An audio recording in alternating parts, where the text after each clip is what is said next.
Hello. কি করবেন নাতি দেবন? ওই যে কথাটা কয়া দিলাম যে আমি এমনিতেই মনে কর যে তুই নাই তাইতে মনে কর যে আমার মাথা মতো নষ্ট, কোনো কিছু ভালো লাগে না, অসুস্থ হয়ে পড়ি, এই অমুক তমুক সবকিছু আমি এলো মনে কর এমনিতেই টেনশনে এমনিতেই ভয়তে তোরে ফিরে তোমার না আনতে পারি সেই তোমার আমার মনে শান্তি নাই। এই ভয় নিয়ে এলো মনে কর যে তোরে বারবার ফোন দেই, বারবার ডিস্টার্ব করি, বারবার ই করি, এমনিতেই তো মনে কর যে এইভাবে আমি রইছি। আর সেইখানে এই অবস্থাতে আমি যদি মনে কর তোর কেউ একজন আপনজন একটা গাইলো দিই, আর সে যদি তোর দ্বারা কয় যে ফাতেমা আমার তো এই না এটা ইয়ে কইছে, তাইলে কি আর তুই আমাদের আর কোনোদিন আসবি? এটা আমি বুঝি না। কদি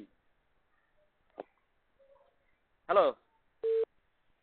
শুনে আর সেইখানে মানুষে তোরে বুঝাইছে যে ইয়ে কইছি ওই ইয়ে কইছি, তুই মনে কর যে খালি উপরের দিক চাইয়ে একটা বার আমার বিশ্বাস কর আমি কিচ্ছু কই নেই।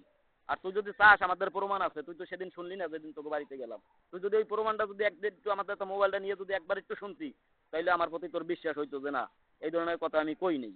তাইলে তুই আমার সাথে ওই দিন সকালবেলা ঠিকই আসছি। আমি খালি ওই একটাই ভুল করছি। কোন ভুল? পিছনে 4 বছর যে একসাথে সংসার করছি, তোরে গুণী নাই, তোর সম্মান করি নাই, তোর ভালো ঠেই নাই। হ্যাঁ, না ভালো ঠেকছি, সম্মানও করছি।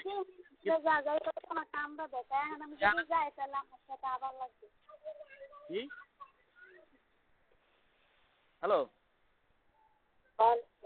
ওই যে এটা লাবণী কি জানি কইলো? ও আমার কয় নাই। যাই হোক, তাহলে মনে কর একটু ভালো মতন একটু শুনিস তো। রকিবুল তো আমার সাথে কথা কয় না, কিন্তু তারপরও তোর যদি মনে হয় একটু রকিবুলের দেতে একটু শুনিস তো যে ভাই আপনারা কি এরকম থ্রেট দিয়েছে। রকিবুল যদি মনে করে যে সত্যবান্ধ হয়েছে, তাহলে আমার বিশ্বাস যে ও সত্যি কথা কবেই, ও মিথ্যা কথা কবে না। কারণ এটুকু একটু বিষয় নিয়ে ও একজন বুঝবান মানুষ হইয়া জীবনে কোনোদিন মিথ্যা কথা কবে না। একটু জিজ্ঞেস তো ভাই, তাইলে মনে কর তোর প্রতি আমার যদি একটু বিশ্বাস হয় তাইলে হবে।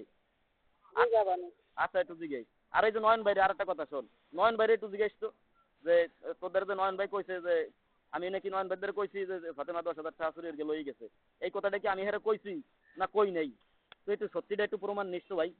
আমার দুঃখ লাগে কেন জানোস, আজকে এতদিন 3টে মাস পরে কেউ তোরে আমি বুঝাইতে পারতাছি না, আমার কাছে আনতে পারলাম না, অথচ এখনো তোর মনের ভিতর এই যে কিছু কথাগুলো মানুষ কইয়া যে প্যাস্টাড হয়ে গেছে, আরো বেশি রাগ হয়ে গেছে তোর তোর হ্যাঁ তুই সেইটা বিশ্বাস কর। কিন্তু আসলে তুই এটা হ্যাঁ তাই তুই একটু নয়ন ভাইরেও একটু জিজ্ঞেস যে ভাই কথাটা কইছে কেডা। আর আর সবশেষে মনে কর যে আমার কাছে এখনো প্রমাণ আছে, তুই আমার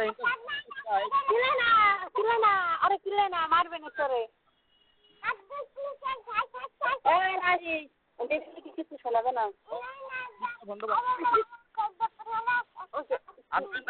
কিন্তু নয়ন ভাইরে জিজ্ঞাবি প্রমাণটা নিস। যদি সত্যি হই তাই তো মনে কর তো তুই আমাদের আসতে পারোস, আর তো কোনো কথা নাই। আচ্ছা আচ্ছা ঠিক আছে, আচ্ছা ভালো থাকছো।